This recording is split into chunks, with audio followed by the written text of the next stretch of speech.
트럼프 대통령이 당선된 이후에 이제 또 가장 많은 관심을 보이고 있는 부분이 가상자산 투자와 관련된 부분입니다. 실제로 이 가상자산 암호화폐라고 하는 이 가상자산의 시장의 변동성이 좋은 쪽으로 요즘은 조금 심하기 때문에 그래서 더 많은 분들이 관심을 갖는 것 같고요. 그래서 머니올라에서도 다시 한번 가상자산을 다뤄보기 위해서 모신 분이십니다.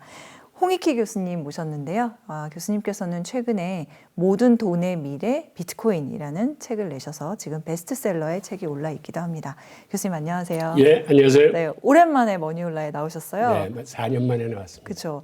그 오시기 전에 찾아보니까 이전에는 이제 부동산 대신에 뭐 주식, 그다음에 은혜 투자해라 이런 아이템을 가지고 얘기를 하셨는데 4년 만에 나오셔서는 이번에는 또 가상자산이라는 화두를 들고 나오셨습니다.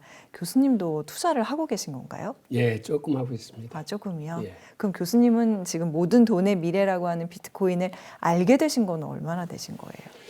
한 7년 정도 됩니다. 제가 7년 전에 화폐혁명이라는 책을 하나 썼어요. 네. 그 책의 주제가 기득 통화금융 세력하고 이 암호화폐 세력 간의 어떤 치열한 경쟁을 그린 거거든요. 예. 이번에 모든 돈의 미래 비트코인이라는 책을 쓰실 때 혹시 트럼프가 당선될 거다라는 거를 염두에 두셨나요? 좀 기대를 했죠.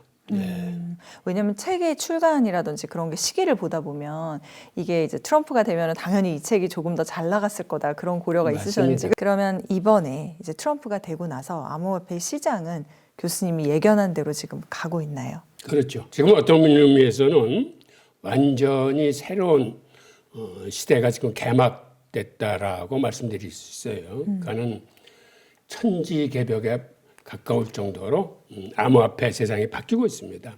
크게 세 가지가 바뀌고 있는데 하나는 뭐냐 하면 그간 암호화폐의 최대의 적은 미국의 규제였습니다. 그렇죠. 그런데 이제는 규제에서 친암호화폐 정책으로 바뀌고 있고 그다음에 또 하나는 그간의 장세에는 개인들이 이끌어왔어요.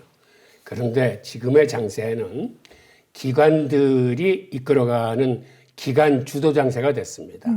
세 번째로는 이제는 기업들이 재무 전략의 포트폴리오에 비트코인을 담기 시작하는 기업들이 늘어나기 시작했어요. 이 세 가지가 가장 큰 변화인데 과거 미국의 정책을 보면 예를 들어 이런 겁니다. 비트코인 다음에 두 번째로 탄생한 화폐가 리플이에요. 근데 리플은 탄생 목적 자체가 은행의 송금을 개선시키기 위해서 태어난 코인입니다. 그러다 보니까 이거는 중앙화 암호화폐예요. 그리고 우리가 은행을 통해서 송금을 하지만 과거 은행 시스템에서의 송금은 우선 굉장히 느려 터졌고 게다가 수수료도 엄청 비싸요. 그러니까는 소액으로 갈수록 훨씬 비싸져서 수수료가 8% 내지 소액일 경우에는 23%까지 수수료를 내야 됩니다. 그러니까는 오히려 한 $200를 송금을 하려면 그 23% 정도를 수수료를 내야 돼요. 게다가 송금 사실을 확인하려면 며칠씩 걸렸어요. 그런데 리플이 나와서 값싸고 빠르고 송금했는지 여부를 즉시 확인할 수 있고 그건 엄청난 코인이 나온 거죠. 그 통해 리플은 그간 고생을 참 많이 했어요. 왜 그러냐 하면 리플을 송금 시장에 그대로 허용을 하면 미국이 주도하는 스위프트 시스템에 큰 타격을 받고 결국은 이게 붕괴할 수뿐이 없어요. 그러니까 미국 입장에서는 스위프트 시스템을 갖고 세계 금융시장을 주도하고 있는 입장에서 리플한테 선뜻 그 자리를 양보할 수는 없는 거죠. 그리고 미국이 스위프트 시스템을 놓지 못하는 또 큰 이유가 있습니다. 그게 뭐냐면 3단계를 거치는 일종의 메시징 시스템이에요. 그러니까 여기서 통신문을 보내가지고 좀 누가 얼마를 받고 달라고 그러는데 중간에서 네가 이렇게 수고 좀 해라. 그리고 또 이렇게 저쪽에 가서 3번의 메시징을 거치면서 거기서 어떤 것들을 걸러내냐 하면 테러 자금, 불법 자금, 마약 자금 같은 거를 그간의 노하우가 쌓여서 어떤 인사들인지 블랙리스트를 죄에 갖고 있는 거예요. 그래서 미국의 보안을 위해서는 이 시스템이 당분간은 필요한 거예요.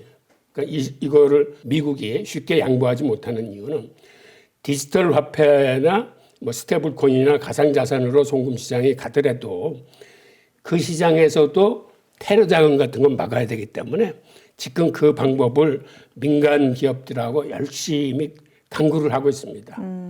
그러면은 나중에 이제 리플이나 스테이블 코인한테 어차피 송금 시장은 내줄 수뿐이 없어요. 옛날 아날로그 시스템을 그대로 고집할 수는 없어요. 근데 미국으로서는 시간을 벌어야 되는 거죠. 그런 입장이었었는데 이제는 미국의 행정부나 입법부가 친암호화폐 인사들로 구성되면서 그래서 최근에 리플이 세상이 바뀌었다라고 생각해서 몇백 % 그냥 폭등을 한 겁니다. 네. 그러면은 지금 또 이 시점에 물어봐야죠. 그러니까 사람들은 이제 리플을 아는 사람들이 많은 거예요. 막 폭등하니까 이게 뭐야 이렇게. 근데 과거에 이제 알았던 사람들 같은 경우나 이제 아는 사람들도 이 급등세를 보면은 도저히 겁이 나죠. 일종의 새로이 발을 담그기에는. 그러나 교수님은 앞으로도 이 리플의 급등세는 계속할 가능성이 있다고 지금 보고 계신 거예요. 리플은 사실은 그게 시장의 수요 공급에 의해서 가격이 책정되는 게 아니고 조금 전에 말씀드렸던 것처럼 이건 어떤 면에서는 정치적인 문제입니다. 미국이 스위프트 시스템을 놓는다거나 아니면 리플의 CBDC 결합이나 혹은 송금 시스템의 참여를 자유롭게 허용할지 여부는 아까 말씀드렸던 미국이 테러 자금으로부터 안전하게 보안 방법을 강구해야 가능한 일이거든요. 네. 그러니까 이런 거는 시장의 수요 공급으로 가격을 예상하기는 힘들고 결국은 정치적인 결단이나 정책적인 변수가 있는 거기 때문에 그래서 리플 같은 경우는 사실 가격을 예측하기는 굉장히 어려운 부분이 있고요. 일부 시장에서는 이렇게 얘기를 해요. 11월 달에 1달러를 넘어서고 지금 2달러를 넘어서 지금 한 2.6달러 정도 할 거예요. 그런데 옛날 고점이 3달러였었어요. 그래서 지금의 관전 포인트는 신고점을 형성하느냐라는 데 있고 내년에는 생각보다는 많이 못 올라서 그 분석 보고서를 보니까 내년에는 한 5불 초반대로 있다가 후년에 10불을 돌파할 수 있다라는 내가 전망 보고서를 한번 읽은 게 있어요. 그런데 이것도 시장의 수요 공급을 기반으로 한 예측이 아니기 때문에 투자자 여러분들이 잘 판단하시기를 빌고 저는 사실은 알트코인에 관한 관심보다는 비트코인에 관심을 가지라고 권해드리고 싶어요. 그래서 모든 돈의 미래 비트코인이라고 쓰신 거죠? 네, 이게 알트코인은 변동성이 너무 심합니다. 그래서 투자하시는 분들은 가능하면 변동성에 노출되지 않았으면 좋겠는데 네. 그런데 우리는 국민성이 화끈한 국민이라 해서 리스크 테이킹에 강해요. 그러다 보니까 외국하고 어떤 게 틀리냐 하면 지난해 거래 비중을 살펴보면 비트코인의 거래 비중은 5.5%뿐이 안 돼요.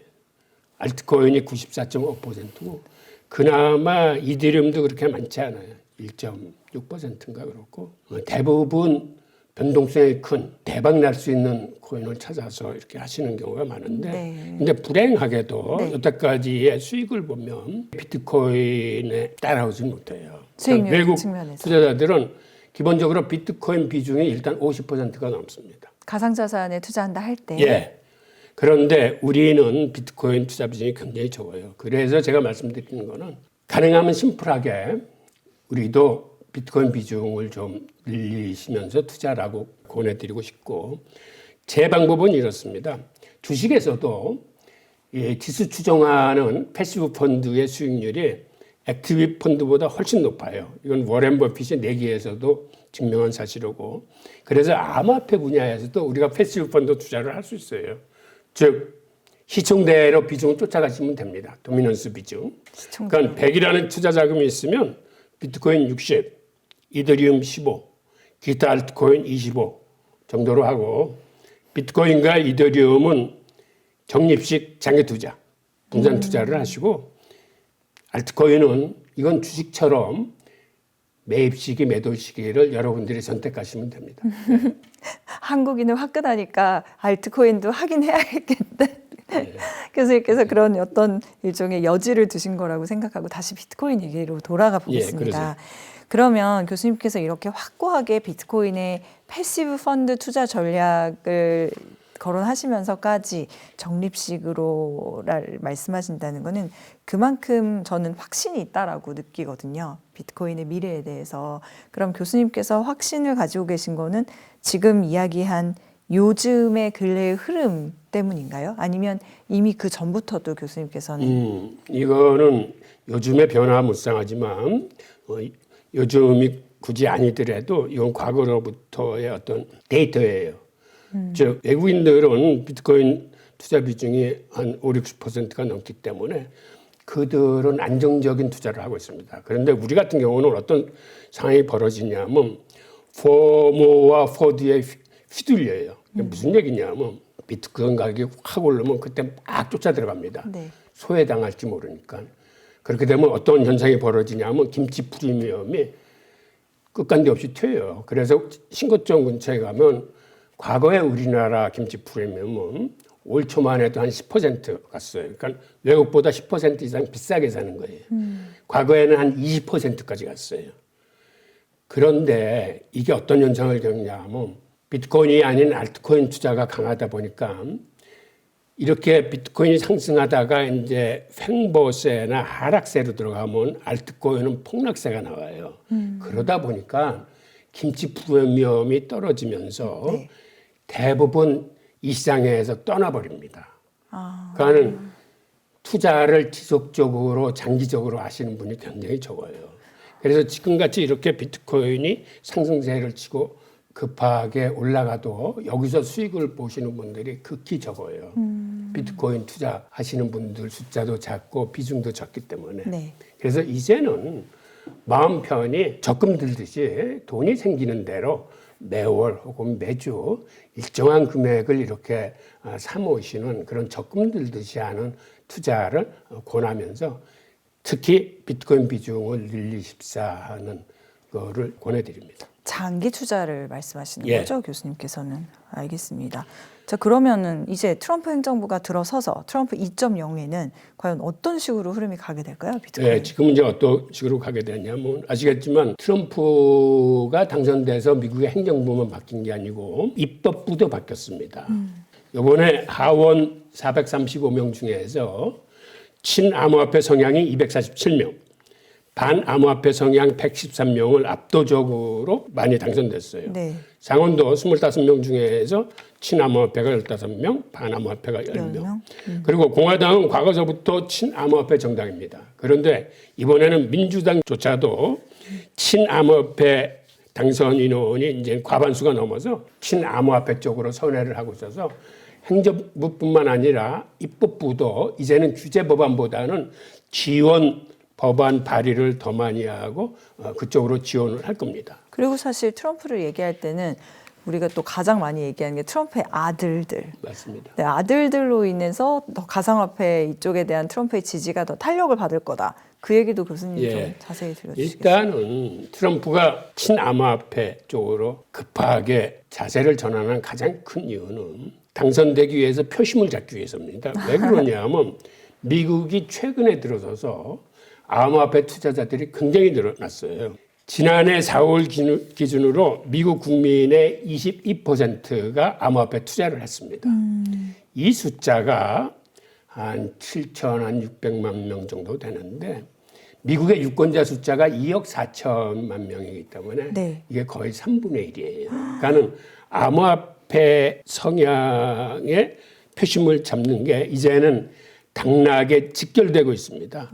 그러다 보니까 대선뿐만 아니라 총선도 국회의원들도 당선되기 위해서는 친암호화폐 공약을 내세울 뿐이 없고 네. 그러니까 한마디로 우리가 생각하기에는 트럼프가 세상을 바꾼 것 같지만 사실은 투자자 여러분들이 생태계를 크게 만들어서 여러분들 스스로 바꾼 거예요. 특히 미국에 있는 투자자 여러분들이. 우리도 보면은 금투세 같은 경우가 어떻게 보면 약간 지금 주식에 투자하고 있는 사람들이 많다 보니까 금투세가 영향을 받아서 사실 시행이 안 되는 게 비슷한 맥락이라고 볼 수 있지 맞습니다. 않을까요? 예. 아유, 그렇군요. 그리고 네. 올해 들어와서 여러분들이 알다시피 비트코인 현물 ETF가 연초에 승인이 됐습니다. 근데 이게 어떤 의미를 갖냐면 우선 하나는 위험 자산인 비트코인이 안전 자산인 ETF라는 상품에 담겨서 대중 접근성을 굉장히 획기적으로 높인 거예요. 게다가 이제는 전통 금융과 가상 자산의 거대한 융합이 시장되는 계기가 돼서 블랙록의 레리 핑크 대표도 그런 얘기를 했어요. 이게 금융기술의 첫 번째 혁명이다. 그리고 이 다음에는 모든 금융이 토큰화 될 거다. 그게 두 번째 혁명이라는 얘기를 했습니다. 그런데 이게 또 어떤 의미를 갖고 있냐면 기관 투자자들은 비트코인 투자하는 게 굉장히 힘들었습니다. 왜 힘들었냐면 네.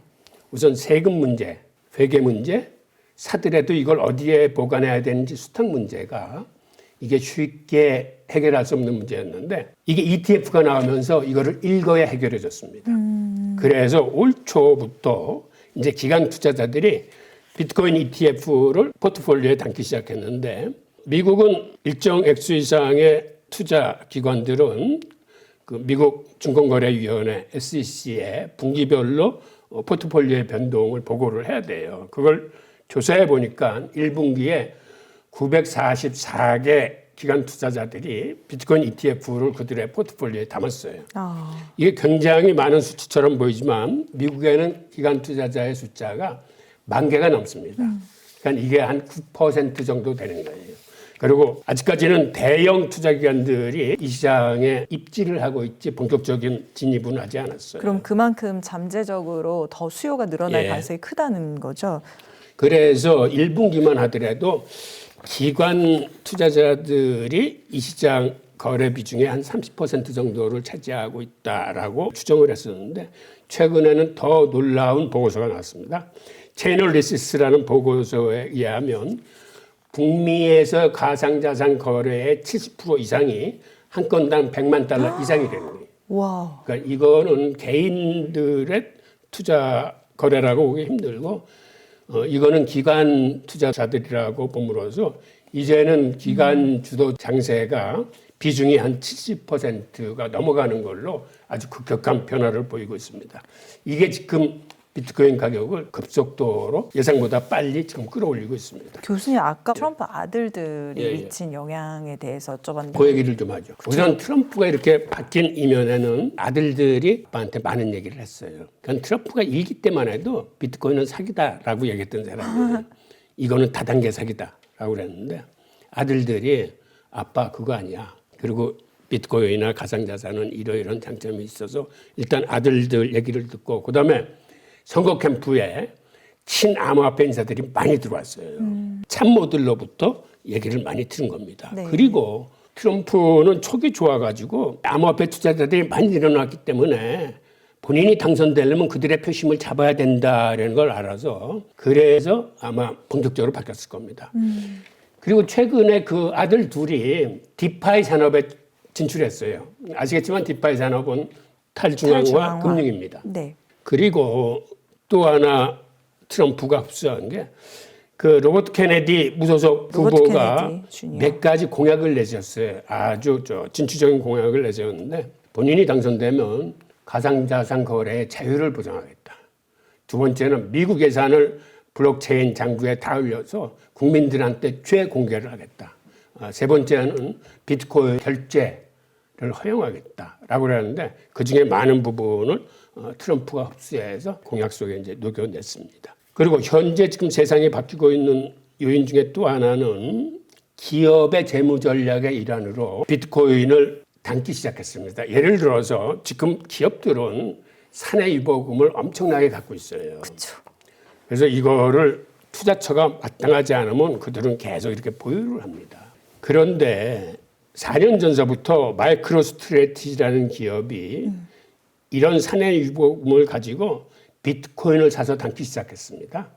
그랬더니 이 회사의 4년간 주가 상승률이 1620%라는 놀라운 효과를 가져와서 미국 주요 주식 중에서 가장 으뜸이에요. 엔비디아보다도 훨씬 지금 상승세가 강합니다. 그게 비트코인을 담았기 때문이라는 말씀이신 맞습니다. 거죠? 네. 그런데 이걸 쫓아서 일본의 메타플래닛이라는 기업도 비트코인을 담기 시작했는데 여기는 최근 6개월 사이에 상승률이 자그마치 1200%가 났어요. 이런 식으로 기업들이 비트코인을 담기 시작하자 가격 상승세가 가파른 걸 보고 이제는 많은 회사들이 사내 유금중의 일부를 비트코인을 사자라는 움직임이 있었습니다. 이 얘기는 그러면 메타플래닛은 6개월 동안에 1200%고 MSCR은 4년 동안에 1700이니까 최근에 그만큼 엄청난 상승세가 있었다라는 얘기네요. 맞습니다. 그리고 최근에는 MS, 즉 마이크로소프트에서도 이 문제가 주주총회의 안건으로 올라왔습니다. 우리도 마이크로소프트처럼 사내 유금이 760억 달러 있는데 그중에 일부를 비트코인을 사자라는 안건이 올라왔는데 이번에는 사실 부결됐어요. 그 부결된 원인은 마이크로소프트 회사 측에서 이걸 분석을 해봤더니 아직까지는 비트코인이 위험자산이다라고 그래서 주주들한테 서한을 보내서 이번에는 이 표결에 반대해 주십시오라고 해서 이제 부결이 되긴 했는데 그럼에도 불구하고 이러한 상징성과 파급 효과 때문에 지금은 또 아마존에서 혹은 다른 기업에서 이 논의들이 계속 이루어지고 있습니다. 그리고 네. 최근에 삼성전자가 주가가 부실하니까 자사주 부양책의 일환으로서 10조 원을 들여서 자사주들을 사들여서 소각을 했습니다. 그렇죠. 이게 전통적인 주가 부양책인데 네. 앞으로는 이게 틀려질 겁니다. 무슨 얘기냐면 10조 원을 태워서 하늘로 날려버릴 게 아니라 차라리 그 돈으로 비트코인을 샀으면 삼성전자가 그렇게 했을 적에 이틀 동안 반짝 상승하다가 다시 그러니까 그렇죠. 효과가 이틀뿐이 안 갔어요. 그런데 비트코인을 샀으면 효과도 훨씬 크게 나고 그다음에 비트코인 자체가 앞으로 계속 커지면서 회사 자산 규모도 커지는 거죠.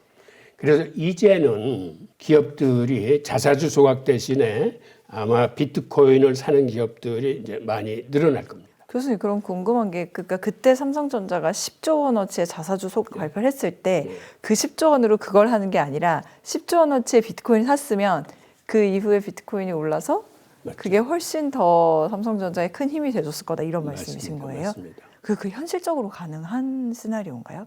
해외 사례들을 보면은 해외는 가능해요. 아직까지 우리 법인은 직접 투자하게끔 법이나 이런 제도적인 문제가 갖춰지지 않을 미국에서? 텐데 그래서 미국 같은 경우에도 새로운 재무회계 기준이 지난 12월 15일을 기점으로 바뀌었어요.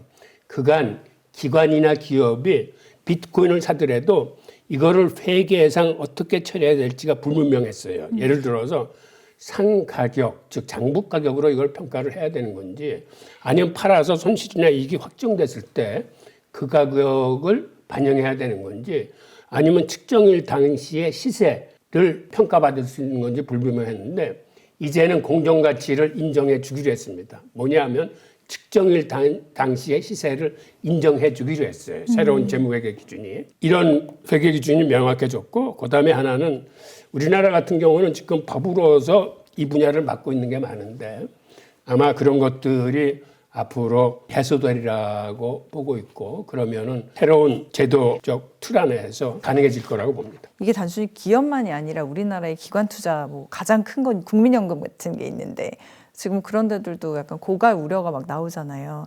그럼 자산의 일부로 아직까지는 비트코인을 담고 있는 우리나라 국민연금이 가장 잘한 일 중에 하나가 MSTR의 주식을 엄청나게 샀는데 그 수익률이 엄청 높아졌어요. 네. 그러니까는 우리나라가 지금 할 수 있는 건 지금 우리 투자자들은 비트코인 현물 ETF 투자도 이걸 막아놨습니다.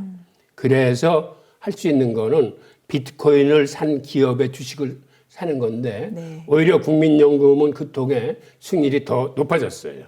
그런 식으로 서학개미들이 지금은 비트코인 관련 주식에 많이 투자를 하고 있습니다. 그러니까 직접이든 간접이든 기업도 비트코인을 국가처럼 자산의 일부로 가질 것을 이제 교수님께서는 앞으로는 추세가 그렇게 될 그렇게 거예요. 될 거다. 알겠습니다. 그러면 트럼프는 심지어 미국을 뭐 암호화폐 수도로 만들겠다 이런 공약까지도 했다고 하는데 이게 정말 실현될까요? 예, 그 가능성이 있어요. 그 왜 그러냐면 우선 체결 측면에서도 사실 과거에 비트코인 최대 체결국은 중국이에요. 과거에 한 90%, 낮아도 한 70% 정도를 중국이 죄다 채굴을 했어요. 그러니까 중국의 저 일부 지역은 전기료가 굉장히 싸요. 그쪽은 예를 들어서 석탄 같은 걸로 이렇게 발전소를 돌리기 때문에 석탄 발전소의 심야 전력 같은 건 굉장히 쌉니다. 그러다 보니까 현재 탄생돼서 돌아가 있는 비트코인의 3분의 2 이상의 고향은 중국이에요.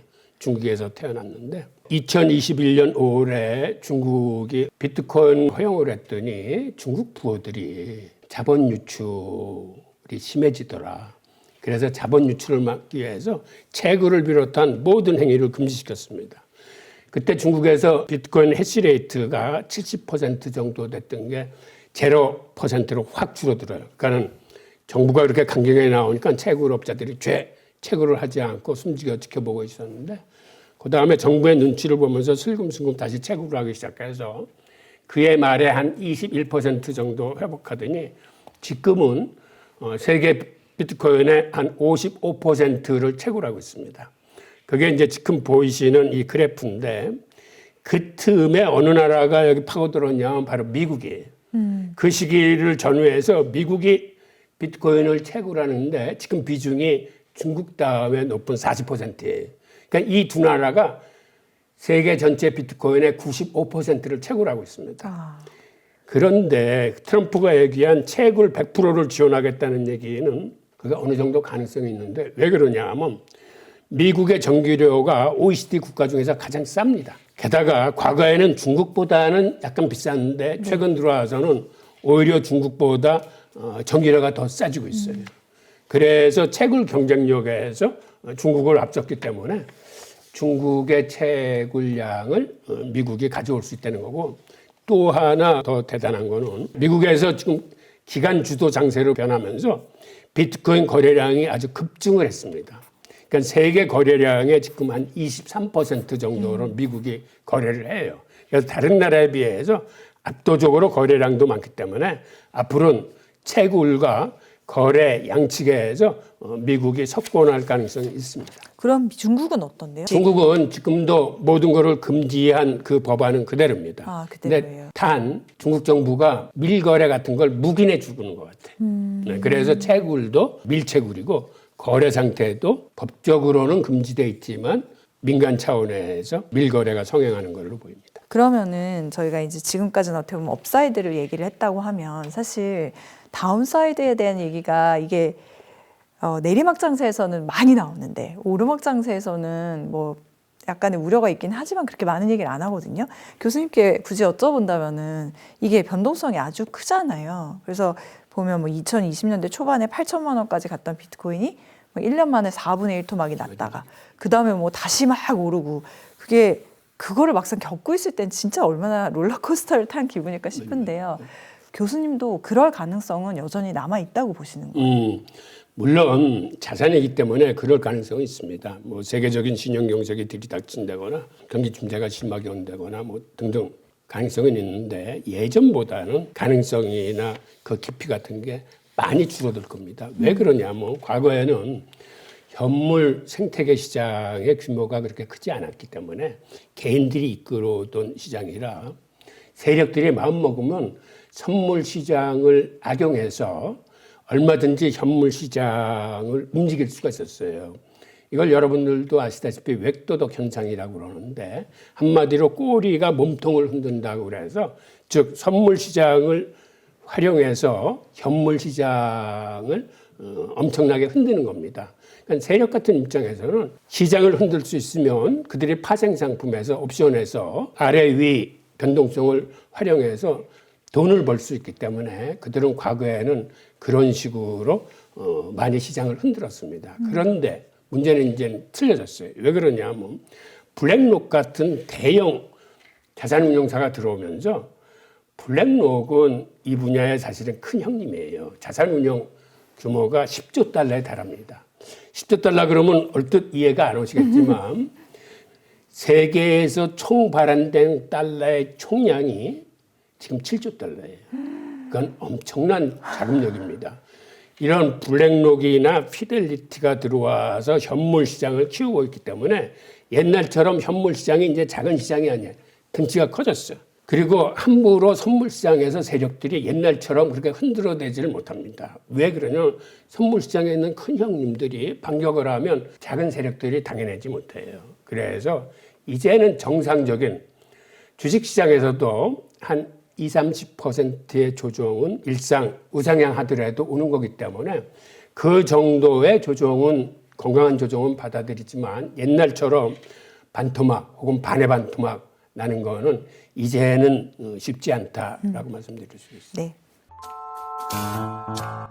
푸틴이 이번 회의에 입장함으로써 손에 지폐 한 장을 들고 들어옵니다. 그런데 이 지폐가 바로 브릭스 유닛 화폐예요. 물론 이거는 디지털 화폐이기 때문에 휴대폰에 나타나는 건데 이 지폐를 듣고 들어오면서 브릭스 유닛과 브릭스 브릿지라는 국제 결제 시스템, 그 다음에 비트코인을 그들의 무역 통화로 쓰지 않은 이런 현실적인 문제를 논의를 했습니다.